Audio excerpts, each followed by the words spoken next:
اینٹیں پختہ ہو جائیں، اب انہیں جوڑنا ہے، سیمنٹ سبسٹنس چاہیے، وہ قرآن ہے، یہ جوڑے گا تم۔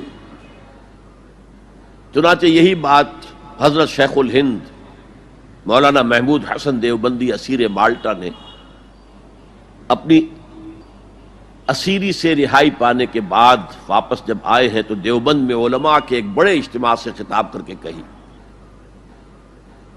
مولانا مفتی محمد شفیع رحمت اللہ علیہ وہ خود موجود تھے اس میں، بڑے بڑے علماء، مولانا حسین احمد مدنی رحمت اللہ علیہ، شبیر احمد عثمانی رحمت اللہ علیہ، مولانا اشرف علی تھانوی رحمت اللہ علیہ، مولانا انور شاہ کشمیری رحمت، بڑا مجمع، اور کہا حضرت شیخ الہند نے ہم نے تو اپنی اسیری کے 4 سالوں کے دوران جتنا غور کیا تو ہماری اس وقت کی امت کی زبوں حالی کے 2 سبب سامنے آئے۔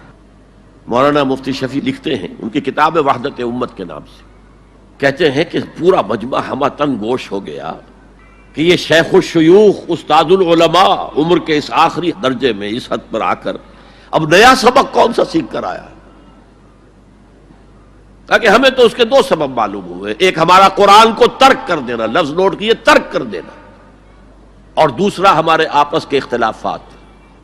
چنانچہ میں تو یہی فیصلہ کر کے آیا ہوں کہ اب زندگی جتنی باقی ہے 2 ہی کاموں میں لگاؤں گا، ایک تو یہ کہ ناظرہ قرآن پڑھنے کے مکتب گلی گلی کھل جائیں اور عوامی درس قرآن کے ذریعے قرآن کے پیغام اور قرآن کے حکمت سے لوگوں کو روشناس کرایا جائے۔ عوامی درس قرآن کا لفظ استعمال کر رہا ہے شیخ الہند، جنہیں میں 14ویں صدی کا مجدد اعظم سمجھتا ہوں۔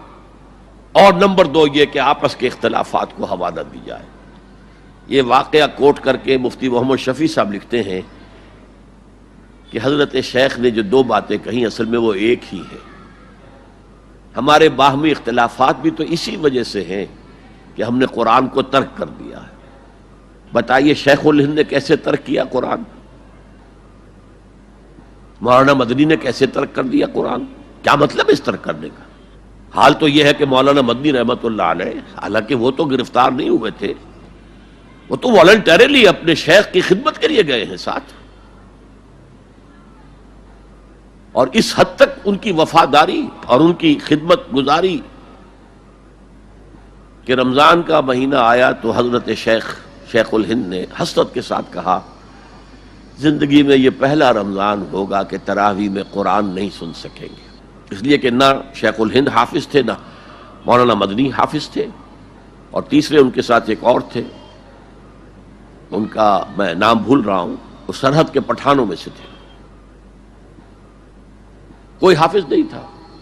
اب آپ غور کیجئے، استاد اور اپنے شیخ کی اس حسرت کو دور کرنے کے لیے مولانا مدنی روزانہ 1 پارہ حفظ کرتے تھے اور رات کو تراویح میں سناتے تھے، روزانہ 1 پارہ۔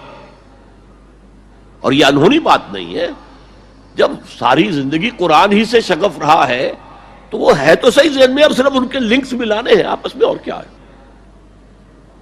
اصل میں قرآن کو ترک کرنے کا مطلب کیا ہے؟ وہ اصل میں ایک اور بہت بڑے عالم دین کی بات سنیے آپ، مولانا سید انور شاہ کشمیری رحمت اللہ علیہ، جو دیوبند سے آ کر آپ کے قریب میں ڈابھیل میں انہوں نے مدرسہ قائم کیا تھا۔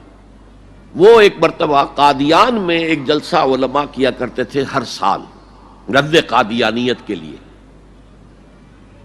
تو ایک سال اسی طرح وہاں علماء جمع تھے۔ اب جس نے یہ واقعہ بیان کیا ہے اس کا نام میرے ذہن میں اس وقت نہیں ہے، کہ میں صبح مولانا انور شاہ کشمیری رحمت اللہ علیہ کی خدمت میں حاضر ہوا تو دیکھا کہ غم کی تصویر بنے بیٹھے ہیں، بہت اداس، غمگین۔ میں نے پوچھا حضرت کیا معاملہ ہے، کوئی خاص سبب ہے؟ فرمایا بھائی کیا سبب ہے، یہ سوچ رہا ہوں کہ اپنی زندگی عمر ضائع کر دی۔ میں نے کہا حضرت آپ نے زندگی ضائع کر دی، عمر ضائع کر دی؟ آپ نے علم، بیہقی وقت کہلاتے ہیں انور شاہ کشمیری، جیسے امام بیہقی تھے، محدث اور فقیہ دونوں اعتبارات سے بلند، تو آپ نے پڑھنے پڑھانے میں، سیکھنے سکھانے میں ساری عمر گزار دی، تو آپ کی زندگی ضائع کیسے؟ کہنے لگے ہم نے سارا زور اسی پر رکھا کہ ثابت کر دیں کہ شافعی کی رائے صحیح نہیں ہے، ہماری رائے صحیح ہے۔ اسی کے لیے دلائل، اسی کے لیے بحثیں، اسی کے لیے لمبی چوڑی جو ہیں ہمارے ہاں نشستیں منعقد ہوئیں مدارس کے اندر. حالانکہ اللہ کے ہاں یہ ہم سے سوال نہیں ہوگا. گمراہیاں طرح طرح کی پھیل رہی ہیں اور ہم ان بحثوں میں لگے ہوئے. حالانکہ زیادہ سے زیادہ یہ کہا جا سکتا ہے کہ قول اصحابنا ثواب محتمل الخطا، اور جو قول دوسروں کا ہے وہ خطا ہے محتمل الثواب. زیادہ سے زیادہ یہ کہہ سکتے ہیں ہم کہ ہمارے جو اسلاف ہیں، ہمارے جو اساتذہ ہیں، ان کا قول صحیح ہے، اگرچہ اس کے خطا ہونے کا بھی امکان ہے. ہم یہ نہیں کہہ سکتے کہ اس کے غلط ہونے کا کوئی امکان ہی نہیں، معصوم تو وہ نہیں تھے. اور قولہم، ان کا جو ہمارے سامنے ہے مد مقابل ہے، اور وہ شافعی ہیں. اصل تو جو ٹکراؤ تھا وہ فقہ حنفی اور فقہ شافعی کے مابین تھا. ہم صرف یہ کہہ سکتے ہیں کہ ان کا یہ قول خطا ہے، غلطی ہے، اگرچہ احتمال موجود ہے کہ وہی صحیح ہو. اس کے سوا تو ہم کچھ نہیں کہہ سکتے. اور ہم نے اپنی ساری زندگی اس کام میں لگا دی.